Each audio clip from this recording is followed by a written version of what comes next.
இன்றைக்கி நம்ம என்ன பார்க்க போகிறோன்னா கேரளா ஸ்பெஷல் களத்தாப்பம் தான் பார்க்க போகிறோம். வாங்க எப்படி செய்கிறதுன்னு பார்க்கலாம். களத்தாப்பம் பண்ணுறதுக்கு ஒரு கப்பு பச்சரிசி எடுத்துருக்கிறேன்.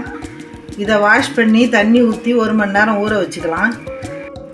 1 மணி நேரம் ஆயிடுச்சு, நல்லா ஊறிடுச்சு பாருங்கள். தண்ணியை வடிகட்டிட்டு ஒரு மிக்சி ஜாரில் சேர்த்துக்கலாம்.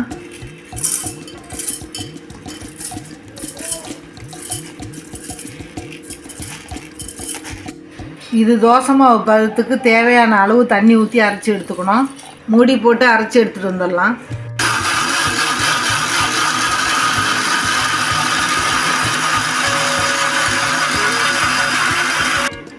பாருங்கள், அரைச்சி எடுத்தாச்சு. இதை ஒரு பவுலில் மாற்றிக்கலாம். இந்த அளவு தோசை மாவு பதத்துக்கு இருக்கணும். இதை ஒரு ஓரமாக வச்சுட்டு அடுத்தது வெல்லம் காய்ச்சறதுக்கு அடுப்பில் ஒரு பாத்திரம் போட்டு எந்த கப்பில் அரிசி எடுத்தீங்களோ அதில் 3/4 கப்பு வெல்லம் போட்டுக்கணும். வெல்லம் கரையிறதுக்காக 1/2 டம்ளர் தண்ணி ஊற்றிக்கலாம். வெல்லம் கரைஞ்சி வர வரைக்கும் ஹீட் பண்ணினா போதும். வெல்லம் கரைஞ்சிருச்சு, ஸ்டவ்வை ஆஃப் பண்ணிடலாம்.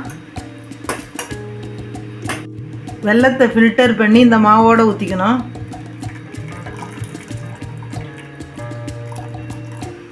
இது கூட 1/2 ஸ்பூன் ஏலக்காய் பவுடர், ஒரு பிஞ்சு உப்பு,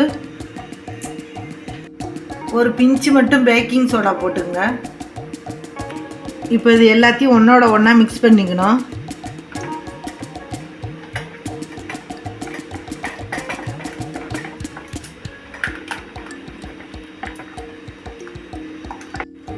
பாருங்கள், கட்டி இல்லாமல் கரைச்சாச்சு.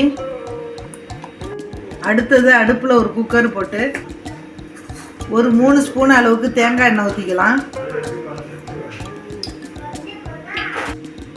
எண்ணெய் சூடானதும் ஒரு கைப்பிடி அளவுக்கு தேங்காவை பொடியாக கட் பண்ணி வச்சுருக்கிறேன். இதை எண்ணெயில் போட்டுக்கலாம்.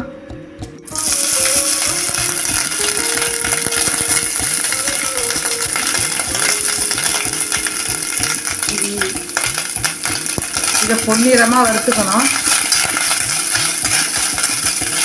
இந்த களத்தாப்பம் செய்கிறது ரொம்ப ஈஸி.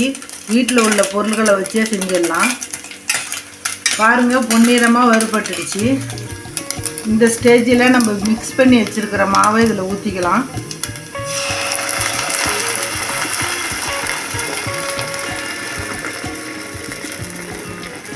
இதை மிக்ஸ் பண்ண வேண்டாம், அப்படியே மூடியை போட்டு மூடிடுங்க. இதில் விசில் போடாமல் அடுப்பை லோ ஃப்ளேமில் வச்சு ஒரு 10 நிமிஷம் வேக வச்சு எடுத்துக்கலாம். 10 நிமிஷம் ஆயிடுச்சு, ஓப்பன் பண்ணி பார்த்துடலாம்.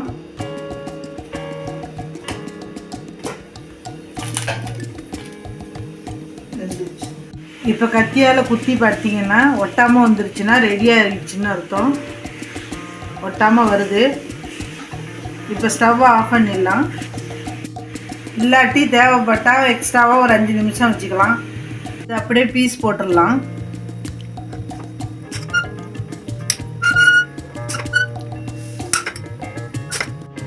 அவ்வளோதான். ஆறின பிறகு ஒரு தட்டில் எடுத்து வச்சிட்டிங்கன்னா சூப்பரான களத்தாப்பம் ரெடி ஆயிடுச்சு.